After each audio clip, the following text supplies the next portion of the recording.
Olá, irmãos, sejam bem-vindos. Mais uma noite, sexta-feira, para a glória de Deus, estamos aqui para dar continuidade à nossa leitura bíblica. E hoje nós vamos encerrar a leitura do livro de Números. Glória a Deus! Foi muito bom ter vocês aqui até agora. Eu creio que vocês possam também estar junto comigo, contentes de nós estarmos conseguindo, fechar os ciclos nessa jornada. Creio que tem pessoas aqui que ainda não tiveram oportunidade de ler a Bíblia toda. Alguns já leram e estão relendo aqui comigo, me ajudando também, me fazendo companhia. E é isso, gente. Então vamos continuando. Forte e corajosa, forte e corajosas. E corajosos, né? De vez em quando minha cachorrinha aparece aqui, vocês já sabem, é desesperada. Que quer atenção? Quer ver que ela passou ali, ó, se molhou. Tá toda despenteada, tadinha. Então, amém. Vamos orar, pra gente iniciar a nossa leitura hoje. Senhor Deus, Pai amado e querido, te damos graças, Senhor, por esse dia. Mais uma semana, Senhor, que podemos estar aqui na Tua presença, que o Senhor nos guardou, nos livrou do mal. Senhor, guardou o nosso lar. O Senhor não nos deixou faltar, Senhor, o pão de cada dia. Obrigada, Senhor, por essa semana. Obrigada pelo dia de hoje, por estarmos aqui reunidos em Teu nome. Fala conosco, Senhor, através dessa leitura. Nos revela a Tua palavra, a Tua vontade para as nossas vidas, Pai. Em nome de Jesus, nós choramos, te agradecemos. Amém. Minha filha, não vai dar para você ficar aqui não, porque você não quer ficar quieta. Tá bom? Dá tchau para as pessoas. Tchau, pessoas, que eu gosto de ficar perturbando minha mãe. Vai comer sua comidinha, vai? Come sua comidinha. Ok, então vamos lá, Então agora capítulo 33 de Números, 33 e 34, que é o que nós vamos ler hoje. As jornadas desde o Egito. Essas são as jornadas que os filhos de Israel percorreram segundo seus exércitos, desde que saíram da terra do Egito, segundo seus exércitos, sob a direção de Moisés e Arão. Ele vai fazer um resumo aqui, mais ou menos, nesse capítulo aqui.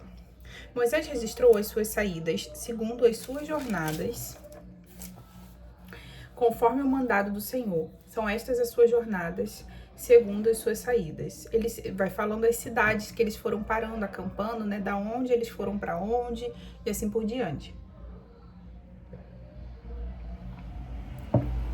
Partiram de Ramessés no 15º dia do primeiro mês.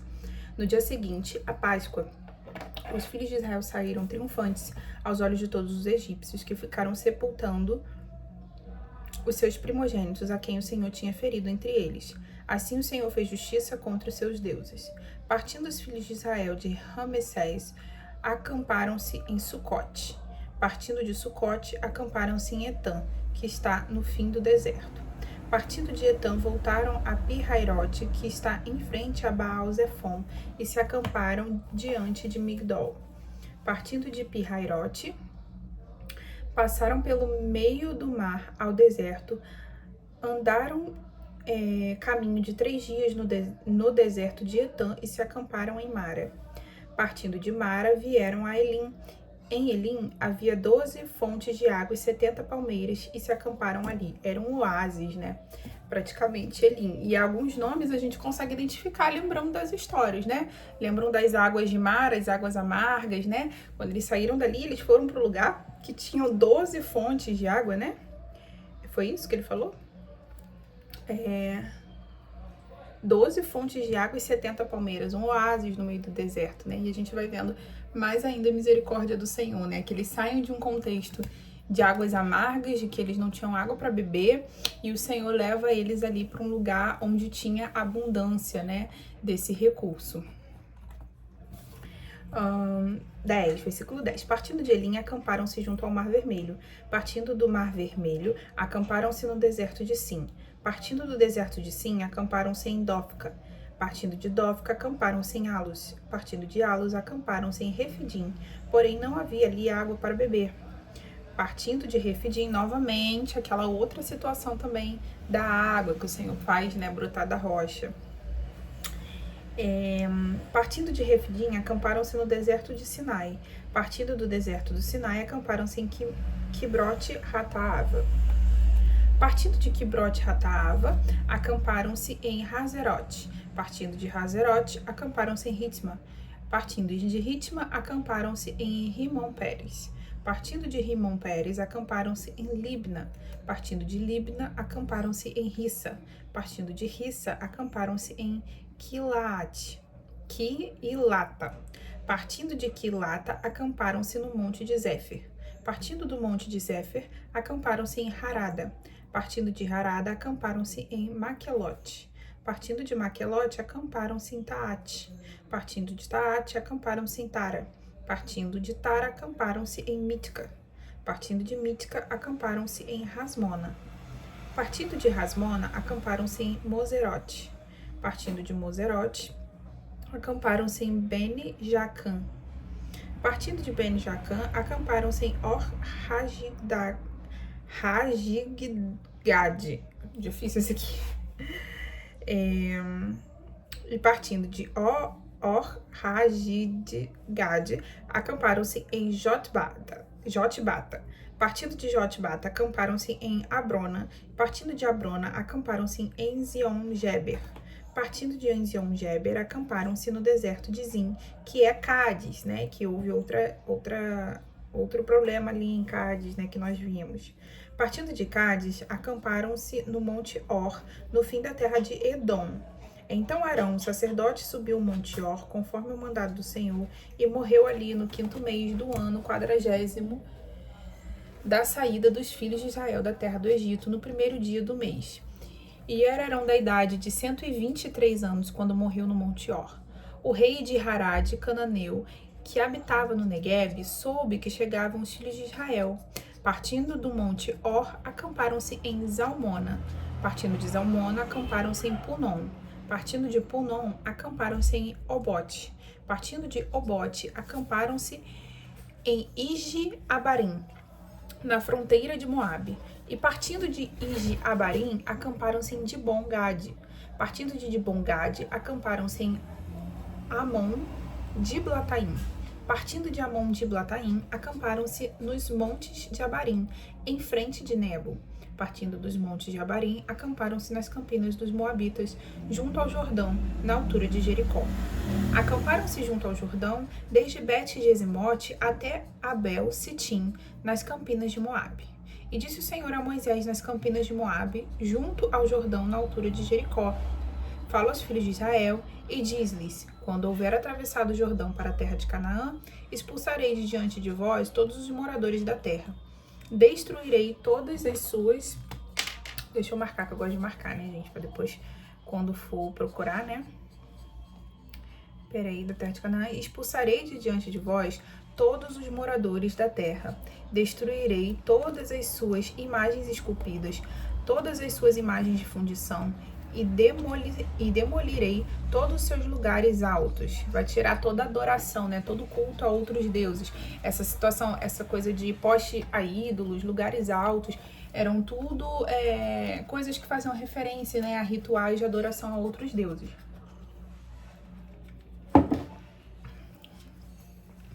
Tomarei posse da terra e nela habitareis, pois vos dei esta terra para possuirdes. Versículo 54. Por sorte, herdareis a terra segundo as vossas famílias. Ao mais numeroso darei herança maior, e ao menos numeroso darei herança menor. Onde a sorte cair para alguém, aí será a sua herança. Segundo as tribos de vossos pais tomareis herança. Se, porém, não expulsardes os moradores da terra diante de vós, isso aqui é muito importante a gente gravar no versículo 55, os que deixardes entre eles vos serão por farpas nos vossos olhos e por espinho nas vossas costas. Eles vos hostilizarão na terra em que habitardes, e será que farei a vós como pensei fazer a eles. Então, a gente vê aqui, né, como Moisés ele é instruído pelo Senhor a escrever, deixar, né, registrado toda essa jornada aí do povo, desde a saída do Egito. Cremos também que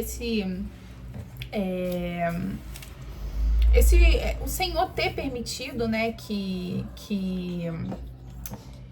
Moisés, né, tenha sido criado ali no Egito, tudo isso contribuiu para ele ter esse intelecto, saber escrever, não era uma coisa comum para todo mundo naquele tempo.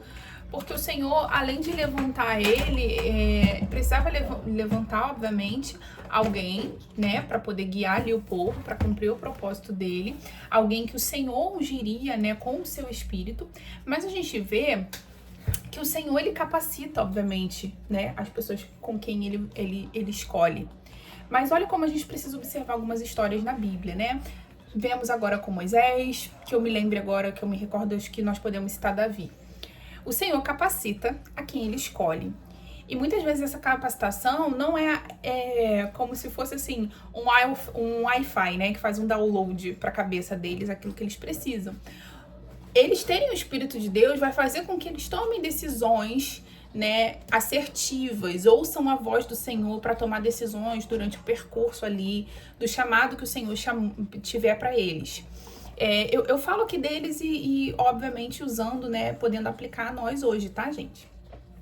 Mas como o Senhor, ele gerou oportunidades durante a vida desses homens que ele queria já levantar, para que eles fossem capacitados para fazer aquilo que o Senhor tinha para eles, né? Então Moisés, ele foi criado no Egito, ele aprendeu a escrever, aprendeu a ler, talvez ele teve contato com armamento, com planejamento de guerra. Eu tô falando aqui no meu linguajar, tá, gente? Leigo e simples, tá? Eu espero que vocês estejam entendendo. Mas ele teve contato no Egito com uma cultura de uma potência, né? Que o povo de Israel, o povo judeu, o povo hebreu ainda, né, naquele tempo, que vivia ali como cativo, como escravo, talvez não tivesse tanto, né? Só tinha mais o conhecimento de plantar, de colher, de cuidar de boi, de gado, enfim.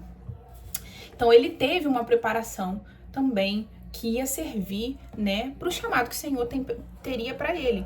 E isso não exclui o derramamento do Espírito, a unção, né, do Senhor, que é muito particular. Muitas coisas que Moisés fez foi somente através do Espírito do Senhor derramado. Davi foi chamado para ser rei. A gente vê Davi sendo consagrado, né, ungido, e mesmo já tendo sido ungido, já tendo sido falado que o Senhor escolheu ele por causa do coração, ele não toma posse, né, do reinado dele logo imediatamente. Além dele já estava, quando ele é ungido, Davi já cuidava das ovelhas do pai, né? Já tem aquela história de matar um urso, de matar um leão.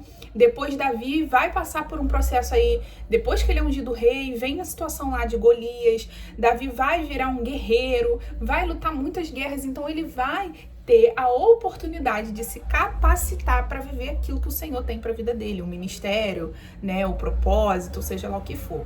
Então hoje nós precisamos crer e entender que sim, o Senhor capacita aqueles que ele escolhe, mas há um percurso no meio, né? Há oportunidades que o Senhor vai nos dando de aprender, de aprimorar, de ter conhecimento para coisas que ele quer fazer na nossa vida.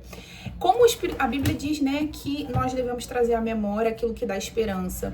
A Bíblia diz também, quando o Senhor Jesus sobe aos céus, ele diz, né, eu vou, mas eu deixo o meu Espírito, que é o Consolador, e ele vos ensinará todas as coisas. Como nós vamos trazer à memória, como nós vamos guardar a palavra do Senhor no nosso coração, como diz a Bíblia, guardar a palavra no coração, né, para não pecar contra o Senhor. Se eu não me engano, o salmista, algum salmo que fala isso. Se nós não lemos, não temos contato com a palavra, e eu tô dando o exemplo aqui da palavra do Senhor, né? Dele querer usar a nossa boca, trazer à memória uma palavra oportuna para aquele momento em que ele quer nos usar, às vezes para uma pessoa, às vezes para uma situação, na nossa família, no nosso trabalho, né? Enfim, as inúmeras e multiformes maneiras que o Senhor nos usa, né? No nosso dia a dia. Mas como que essa palavra vai vir à nossa boca se a gente não conhece, não leu? Então não se preocupe quando você estiver lendo a Bíblia, olha, eu não vou lembrar disso tudo, eu não tô gravando cada versículo. Tenha certeza que eu creio muito também que essa jornada aqui lendo a Bíblia com vocês tem me feito muito crescer mais ainda nisso, né? Porque nós entendendo, fazendo essa reflexão, mesmo que a gente não compreenda o que aquele capítulo está dizendo, aqui a gente viu agora Moisés registrando várias cidades que o povo foi passando, E isso fica um pouco complexo na nossa mente de compreender, porque é um lugar que a gente não conhece, era um tempo diferente, para nós só serve, né, leigamente falando, como um registro mesmo, né, das cidades que o povo foi passando, para a história de Israel, como nós já falamos. Mas o que a gente pode extrair da essência desse texto, né? A gente pode lembrar aqui, então, essa situação de que o que eu acabei de falar, nossa, então Moisés, ele tinha essa aptidão de ir registrando tudo que estava acontecendo, mas por quê? Vamos parar, vamos pensar.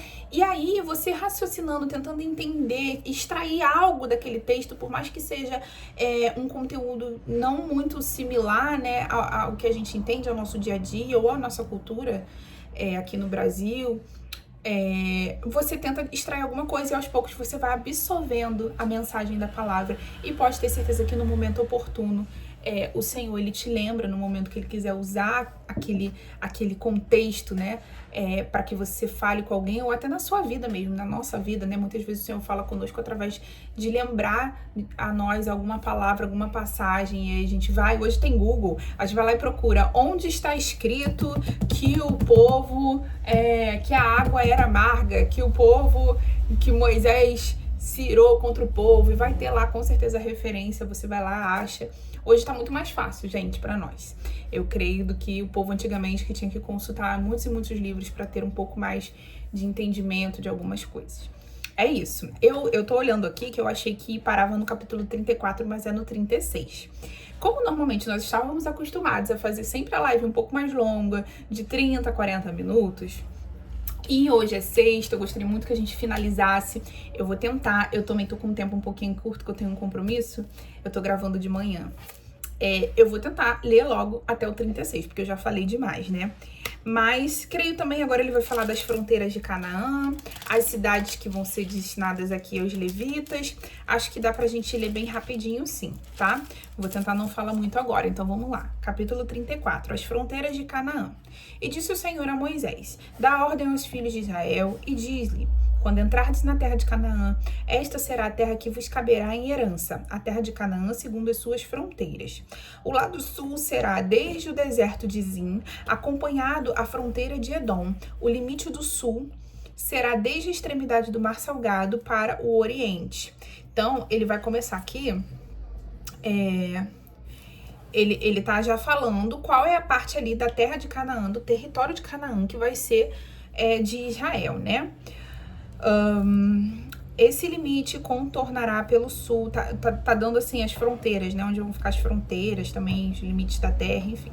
Esse limite contornará pelo sul a subida de Acrabim, passará por Zin e chegará até o sul de Cades Barneia, depois continuará na direção de Hazar Adar, passará por Asmon, onde a fronteira voltará até o rio do Egito e terminará nas praias do mar.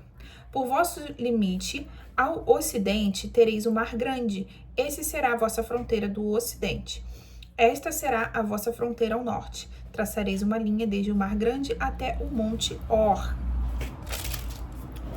Do Monte Or, traçarei uma linha até a entrada de Ramate. Então a fronteira seguirá para Zedade. Dali continuará até Zefã e terminará em Hazar Enan. Esta será a vossa fronteira ao norte. Então, isso também é importante para que o povo de Israel vai ter ali uma noção, já um entendimento das terras que eles vão precisar, né, guerrear para tomar, né, da limitação ali dessas terras, né? 10, versículo 10. Por vosso limite ao oriente, traçareis uma linha de Hazar Enan até Sefã. A fronteira descerá desde Sefã até Ribla, ao oriente de Aim, e continuará descendo ao longo da costa oriental do mar Quinerete. Esta fronteira descerá, então, ao longo do Jordão e terminará no Mar Salgado. Esta será a vossa terra, segundo as fronteiras que a cercam. Moisés deu ordem aos filhos de Israel, dizendo: esta é a terra que herdareis por meio de sorte. O Senhor mandou dá-la às 9 tribos e a meia tribo, porque as tribos dos filhos de Ruben, segundo as suas famílias, a tribo dos filhos de Gade, segundo a sua casa e seus pais, e a meia tribo de Manassés já receberam a sua herança lá antes do Jordão, que nós lemos ontem, tá? Essas 2,5 tribos já receberam a sua herança desde o lado oriental do Jordão, em frente de Jericó. E disse o Senhor a Moisés: são estes os nomes dos homens que vos repartirão a terra por herança: Eleazar, o sacerdote, e Josué, filho de Num. Para cada tribo tomareis um líder para repartir a terra em herança. São estes os nomes dos homens da tribo de Judá: Calebe, filho de Jefoné; da tribo dos filhos de Simeão, Samuel, filho de Amiúde; da tribo de Benjamim, Elidade, filho de Quislom; da tribo dos filhos de Dan, o príncipe Buque, filho de Jogli; dos filhos de José, da tribo dos filhos de Manassés, o líder Haniel, filho de Éfode; da tribo dos filhos de Efraim, o líder Quemuel, filho de Ziftan; da tribo dos filhos de Zebulon, o líder Elisafã, filho de Parnaque; da tribo dos filhos de Issacar, o líder Paltiel, filho de Azan; da tribo dos filhos de Asser, o líder Aiude, filho de Selome; da tribo dos filhos de Naftali, o líder Pedael, filho de Amiúde. Estes são aqueles os quais o Senhor ordenou que repartissem a herança pelos filhos de Israel na terra de Canaã. Então esses, né, um líder de cada uma das tribos iam ficar responsáveis ali por essa partilha ali das terras, né, que as terras vulgo são essas heranças que o Senhor preparou, um pedaço de terra, uma parte específica da terra para cada tribo, né.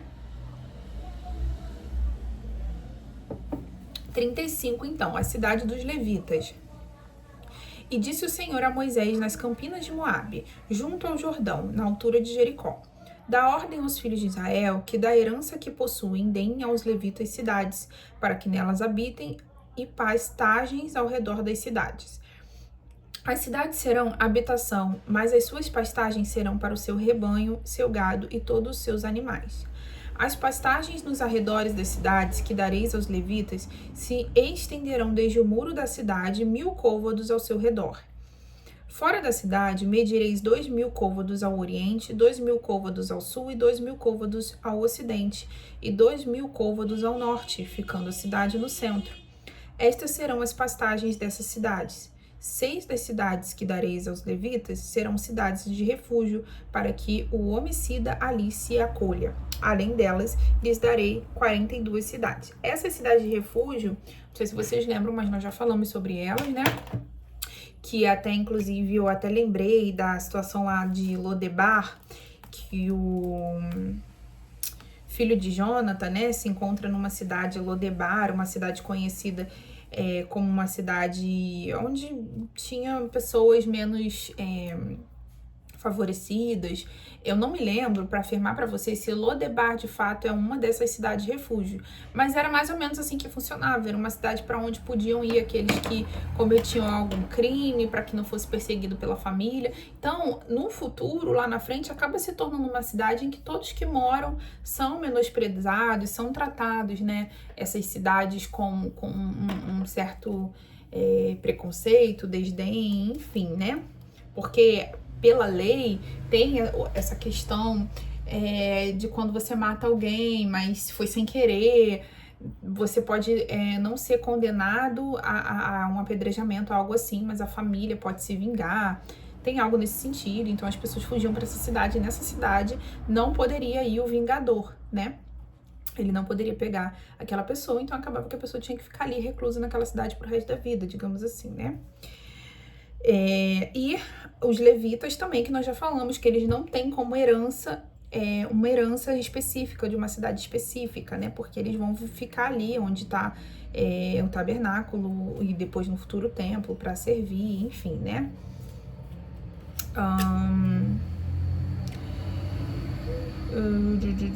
Peraí, vamos lá. Mas o Senhor vai, né? Em cada cidade dá então essa parte para que os levitas tenham também as suas pastagens ao redor da cidade. Enfim, lemos aqui nos primeiros versículos. Acho que deu para vocês entenderem, porque a gente já falou sobre isso também em alguns capítulos, acho que em Levítico mesmo, tá? Versículo 7. Ao todo, dareis aos levitas 48 cidades com as suas pastagens. As cidades que dareis aos levitas, da herança dos filhos de Israel, serão dadas em proporção à herança de cada tribo. Tomareis muitas cidades de que tem muitas e poucas cidades das que tem poucas. É como se fosse um dízimo do território, né? Uma parte do território de cada tribo ia ser destinado para que os levitas usassem, né?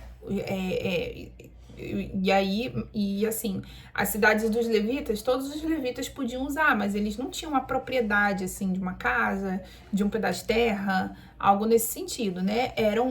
Essas cidades, esses pedaços de terra que cada tribo tirava do seu para oferecer aos levitas, porque ia ter que ter levita em todos os territórios, né? Dali de Canaã. Cada pedaço desse de terra que as tribos ofereciam aos levitas é como se fosse, né, igual a situação dos sacrifícios, que eles tinham uma parte que era dada aos sacerdotes, é como se eles oferecessem ao Senhor, e o Senhor está disponibilizando para que os levitas usem, né, algo mais ou menos assim. As cidades de refúgio. Então disse o Senhor, até porque os levitas não iam lutar na guerra, derramar sangue e tal. Então eles não iam lá para tomar essas terras, né? De fato, fisicamente falando, igual todos os outros guerreiros aí de Israel, né? Eles não podiam sujar as mãos de sangue e ficar impuros porque eles serviam no tabernáculo, no templo do Senhor. Então, as cidades de refúgio, que é um pouco do que eu já citei para vocês aqui no versículo 6. Então disse o Senhor a Moisés: fala aos filhos de Israel e diz-lhes: quando passar o Jordão para a terra de Canaã, escolherei cidades para servirem de refúgio, para que ali se acolha o homicida que matar alguém sem intenção. Viu? Que eu acabei de falar para vocês. Às vezes, né, quando acontece um crime, um assassinato que foi sem querer, enfim. Estas cidades vos servirão de refúgio contra o vingador do sangue. Tá vendo? O vingador do sangue daquele que foi morto, né? A fim de que o homicida não morra antes de comparecer para o julgamento perante a comunidade. Serão 6, aqui ele tá até esclarecendo algumas coisas, tá vendo? Alguns pontos que eu só pincelei. Serão 6 as cidades que dareis por cidade de refúgio para vós. Darei 3 delas deste lado do Jordão e 3 delas na terra de Canaã, como cidade de refúgio. Estas 6 cidades serão um lugar de refúgio para os filhos de Israel, para o estrangeiro e para o que se hospedar no meio deles, para que ali se acolha o homicida que matar alguém sem intenção. Se alguém ferir a outro com um instrumento de ferro, e este morrer, é homicida. O homicida será morto. Ou se o ferir com uma pedrada que possa causar a morte e ele morrer, é homicídio, e o homicida será morto. Ou se ferir com um instrumento de madeira que possa causar a morte e ele morrer, é homicida, e o homicida será morto. O vingador do sangue matará o homicida, encontrando ele, o matará. Se alguém empurrar outro com ódio ou intencionalmente lançar contra ele alguma coisa e ele morrer, ou por inimizade o ferir com a sua mão e ele morrer, aquele que o feriu será morto, é homicida, o vingador do sangue encontrando o homicida o matará. Se, porém, o empurrar acidentalmente, sem inimizade, ou contra ele lançar algum projétil sem intenção de atingi-lo, ou sem o ver deixar cair sobre ele alguma pedra que possa matar, e ele morrer, não sendo ele seu inimigo, nem o tendo procurado para o mal, então a comunidade julgará entre ele e o vingador do sangue, segundo estas leis. Então, a gente vê que nessas ocasiões de acontecer uma morte sem querer, ele tinha direito a esse julgamento, né? A comunidade livrará o homicida da mão do vingador do sangue e o enviará de volta à cidade do seu refúgio, onde se tinha acolhido. Ali ficará até a morte do sumo sacerdote que foi ungido com o santo óleo. Se, porém, de alguma maneira, o homicida sair dos limites da cidade do seu refúgio, onde se tinha acolhido, e o vingador do sangue o achar fora do limite da cidade do seu refúgio e o matar, não será culpado do crime. Então, essa pessoa tinha que morar nessa cidade de refúgio, quase que pro resto da vida, né? Até mudar o sumo sacerdote, que demorava, né? O homicida deve morar na cidade do seu refúgio até a morte do sumo sacerdote. Somente depois da morte do sumo sacerdote, o homicida voltará à terra da sua prioridade. Estas exigências legais serão para vós e para as vossas gerações, onde quer que habitardes. Todo aquele que ferir alguma pessoa será morto conforme o depoimento das testemunhas, mas ninguém morrerá segundo o depoimento de uma só testemunha. Não aceitareis resgate pela vida do homicida, que é culpado de morte, ele certamente morrerá. Também não aceitareis resgate. Lola? Misericórdia. Também não aceitareis resgate por aquele que, tendo se recolhido à sua cidade de refúgio, deseja tornar a habitar na sua terra antes da morte do sumo sacerdote. Não profanareis a terra em que estáis. O sangue profana a terra, e nenhuma expiação pode ser feita pela terra por causa do sangue que nela for derramado.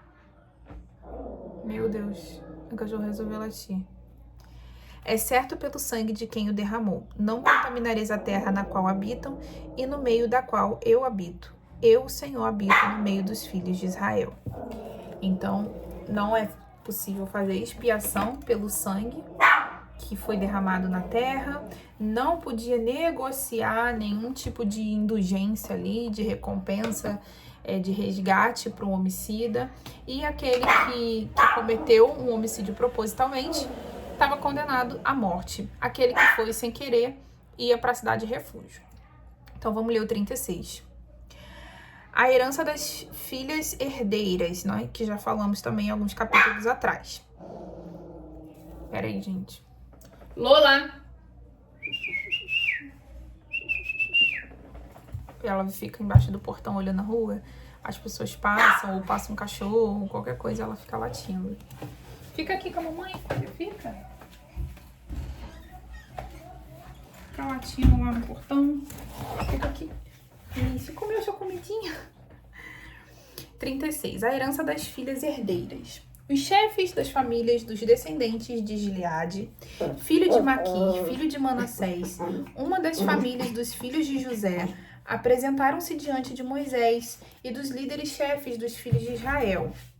Lemos, né, que uma dessas tribos só tinha herdeiras mulheres, e elas vão reivindicar a parte delas, né, a herança delas também em Canaã. Ai, meu pai.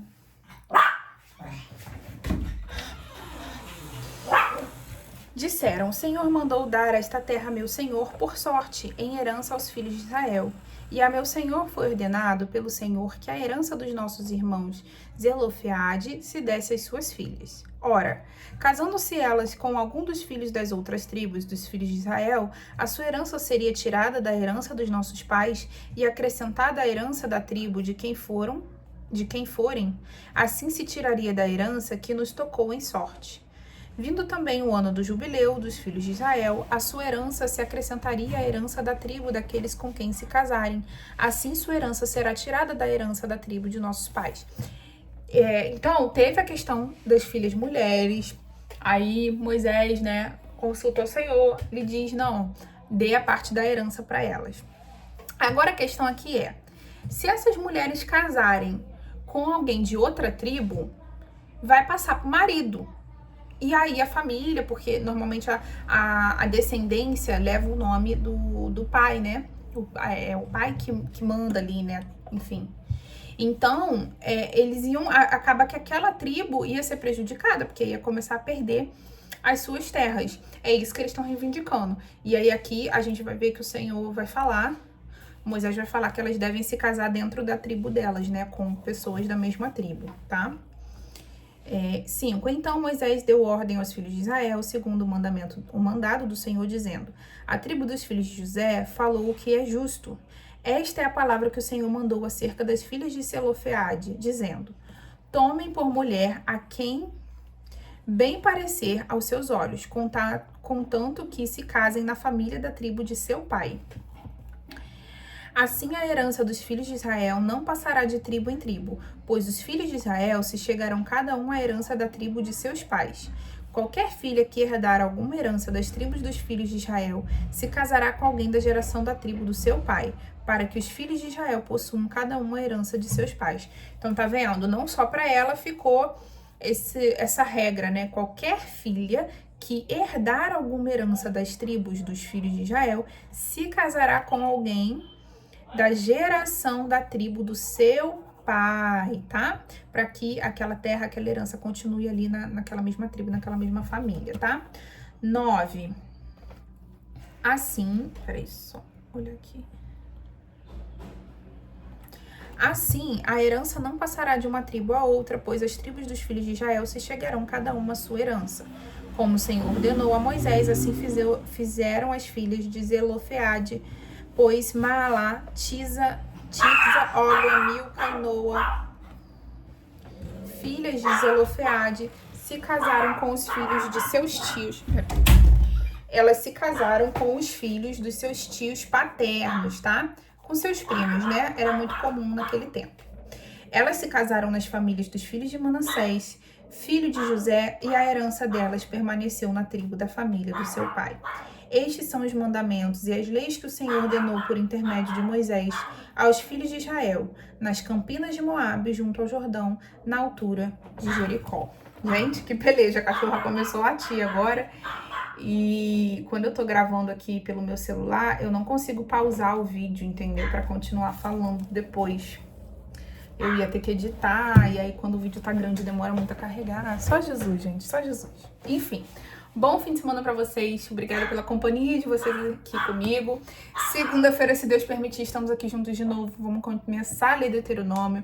Provavelmente durante o fim de semana vou colocar alguns videozinhos aí daqueles que eu achei, né, do Project Bible, alguma coisa assim que eu vi no YouTube, né? Que eu sempre tenho colocado lá pra vocês um resuminho de Deuteronômio, já dando uma introdução aí sobre o que a gente vai ler em Deuteronômio, do assunto, né, do livro, enfim. E aí segunda-feira a gente inicia mais essa jornada, tá bom?